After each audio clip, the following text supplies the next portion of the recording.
അപ്പൊ എന്റെ സ്വന്തം കുഞ്ഞുമക്കളെ, അപ്പൊ കോൾവിൻ ചേട്ടൻ ഇന്ന് ഉണ്ടാക്കാൻ പോണത് നല്ല അടിപൊളി ബീഫിന്റെ ടേസ്റ്റുള്ള ചമ്മന്തിയാണ്. ടേപ്പ് ഓഫ് ആക്കാൻ മറന്നുപോയി. നല്ല അടിപൊളി ബീഫിന്റെ ടേസ്റ്റുള്ള ചമ്മന്തിയാണ് കോൾവിൻ ചേട്ടൻ ഉണ്ടാക്കാൻ പോണത്. അപ്പൊ പോരണല്ലേ എന്റെ കുഞ്ഞുമക്കള് പോരി, എന്റെ കുഞ്ഞുമക്കൾ എല്ലാവരും പോരി, കോൾവിൻ ചേട്ടനുണ്ട് കൂടെ. ആദ്യം തന്നെ സവാള നല്ല അടിപൊളിയായിട്ട് കുനുകുന, പച്ചമുളക് നല്ല അടിപൊളിയായിട്ട് കീറിയിട്ട് നല്ല കുനുകുനാന്നരി, എന്നിട്ട് ഈ അരിഞ്ഞ് വെച്ചേക്കണതൊക്കെ കൂടി അതിനകത്തോട്ട് അങ്ങോട്ട് തട്ടി കൊടുക്കും. നല്ല പോലെ ഒന്ന് കൈ കൊണ്ട് ഒടക്കാട്ടാ ഉള്ളി. എന്നിട്ട് നമുക്ക് വിനാഗിരി ഒഴിച്ചു കൊടുക്കാം മക്കളെ. നമുക്ക് ശുദ്ധമായ കോക്കനട്ട് ഓയിൽ ഒഴിച്ചു കൊടുക്കും. ഇതൊരു വെറൈറ്റി ഉപ്പാണ് മക്കളെ. ഈ ഉപ്പ് എന്ത് ഉപ്പാണെന്ന് കുഞ്ഞുമക്കൾ കമന്റ് ചെയ്യുക, ഏത് ഉപ്പാണെന്ന്. പിന്നെ എന്നെ ഫോളോ ചെയ്ത കോൾവിൻ ചേട്ടനെ ഫോളോ ചെയ്ത കുഞ്ഞുമക്കളുണ്ടെങ്കിൽ മെസ്സേജ് അയച്ചാൽ പറഞ്ഞുതരാം ഇത് എന്തുപ്പ്. ഒന്നും നോക്കണ്ട, ഒന്നും കൂടി നല്ല അടിപൊളിയായിട്ടിട്ട് ഞൗണ്ടുക.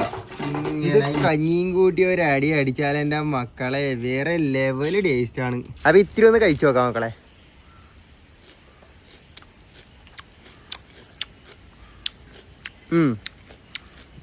ഉപ്പ് കുറച്ച് കൂടുതലാണ്. ഉപ്പ് കുറച്ച് കഴിഞ്ഞാൽ കുറഞ്ഞു കഴിഞ്ഞാൽ സൂപ്പർ ആയിരിക്കും.